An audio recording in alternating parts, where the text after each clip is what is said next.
श्री परमात्मने नमः। श्रीमद्भगवद्गीता अथ तृतीयोऽध्यायः।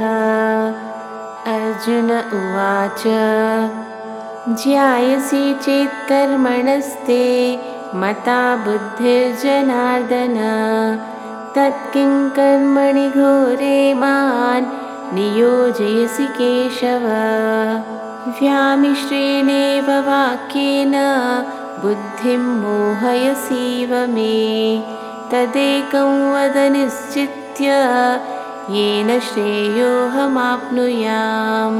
श्रीभगवानुवाच लोकेऽस्मिन् द्विविधा निष्ठा पुरा प्रोक्ता मया नघ ज्ञानयोगेन साङ्ख्यानां कर्मयोगेन योगिनां।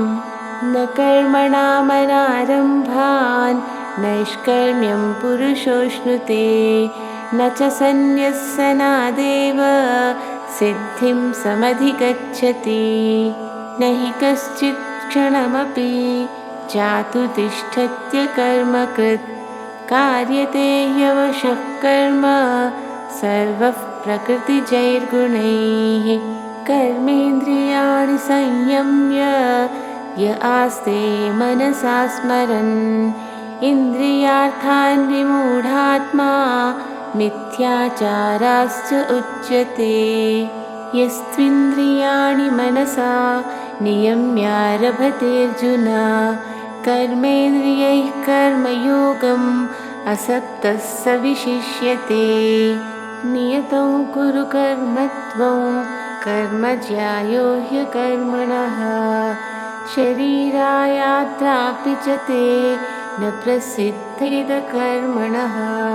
यज्ञार्थात् कर्मणो यन्त्र लोकयं कर्मबन्धनः तदर्थं कर्म कौन्तेय मुक्तसङ्गः समाचर। सह यज्ञाः प्रजा सृष्ट्वा पुरोवाच प्रजापतिः अनेन प्रसविष्यध्वम् एष वोत्सिष्टकामधुक्।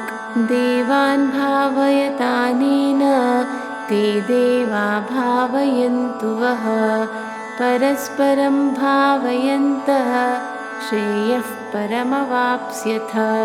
इष्टान् भोगान् हि वो देवा दास्यन्ते यज्ञभाविताः तैर्दत्तान् प्रदाव्येभ्यो यो भुङ्क्तेस्तेन एव सः। यज्ञशिष्टाशिनः सन्तो मुच्यन्ते सर्वकिल्बिषैः भुञ्जन्ते त्वघं पापा ये पचन्त्यात्मकारणात्। अन्नाद्भवन्ति भूतानि पर्जन्यादन्नसम्भवः यज्ञाद्भवति पर्जन्यो यज्ञकर्मसमुद्भवः। कर्म ब्रह्मोद्भवं विद्धि ब्रह्माक्षरसमुद्भवं तस्मात् सर्वगतं ब्रह्म नित्यं यज्ञे प्रतिष्ठितम्। एवं प्रवर्तितं चक्रन् नानुवर्तयतीह यः अघायुरिन्द्रियारामो मोघं पार्थ स जीवति। यस्त्वात्मरतिरेव स्यात् आत्मतृप्तश्च मानवः आत्मन्येव च सन्तुष्टस्तस्य कार्यं न विद्यते। नैव तस्य कृतेनार्थो नाकृतेनेह कश्चन न चास्य सर्वभूतेषु कश्चिदर्थव्यपाश्रयः। तस्मादसक्तः सततं कार्यं कर्म समाचर असक्तो याचरन् कर्म परमाप्नोति पूरुषः। कर्मणैव हि संसिद्धिम् आस्थिता जनकादयः लोकसङ्ग्रहमेवापि सम्प्रश्यन् कर्तुमर्हसि।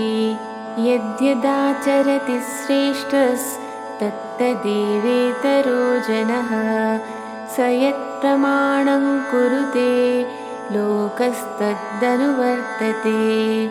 न मे पार्थास्ति कर्तव्यं त्रिषु लोकेषु किञ्चन। नानवाप्तमवाप्तव्यं वर्त एव च कर्मणि। यदि ह्यन्न वर्तेयै जातु कर्मण्यतन्द्रितः। मम वर्त्मानुवर्तन्ते मनुष्याः पार्थ सर्वशः।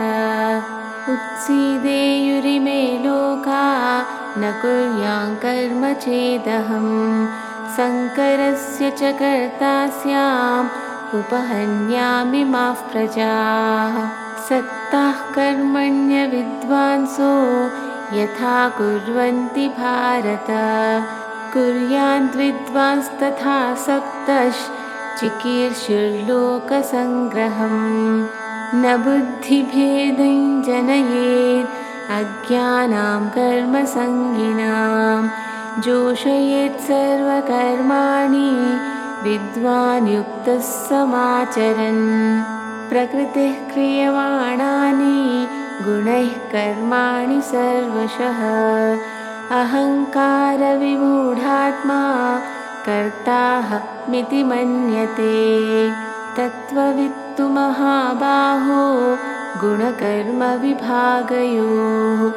गुणागुणेषु वर्तन्त इति मत्वा न सज्जते। प्रकृतेर्गुणसम्मूढाः सज्जन्ते गुणकर्मसु। तान् कृत्सन्विदो मन्दान् कृत्सन्विन्न विचालयेत्। मयि सर्वाणि कर्माणि सन्न्यस्याध्यात्मचेतसा। निराशीर्निर्ममो भूत्वा युध्यस्व विगतज्वरः। ये मे मतमिदं नित्यम् अनुतिष्ठन्ति मानवाः। श्रद्धावन्तो न सूयन्तो मुच्यन्ते तेऽपि कर्मभिः। ये त्वेतदभ्यसूयन्तो नानुतिष्ठन्ति मे मतम्। सर्वज्ञानविमूढांस्तान् विद्धि नष्टान् चेतसः। सदृशं चेष्टते स्वस्याः प्रकृतेर्ज्ञानवानपि। प्रकृतिं यान्ति भूतानि निग्रहः किं करिष्यति। इन्द्रियस्येन्द्रियस्यार्थे रागद्वेषौ व्यवस्थितौ। तयोर्नवशमागच्छेत् तौ ह्यस्य परिपन्थिनौ। श्रेयान् स्वधर्मो विगुणः परधर्मात् स्वनुष्ठितात्। स्वधर्मे निधनं श्रेयः परधर्मो भयावहः।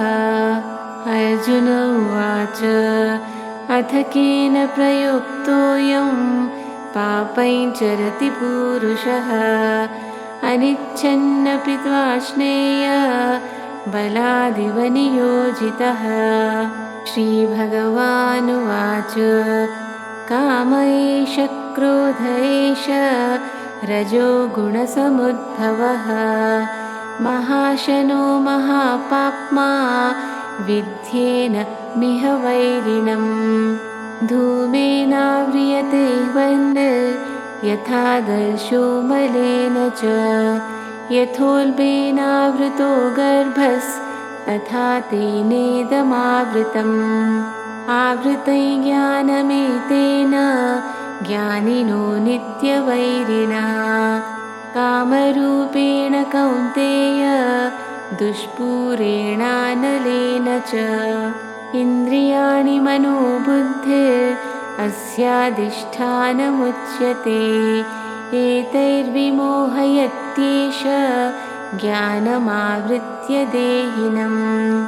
तस्मात् त्वमिन्द्रियाण्याद्यौ नियम्य भरतर्षभ।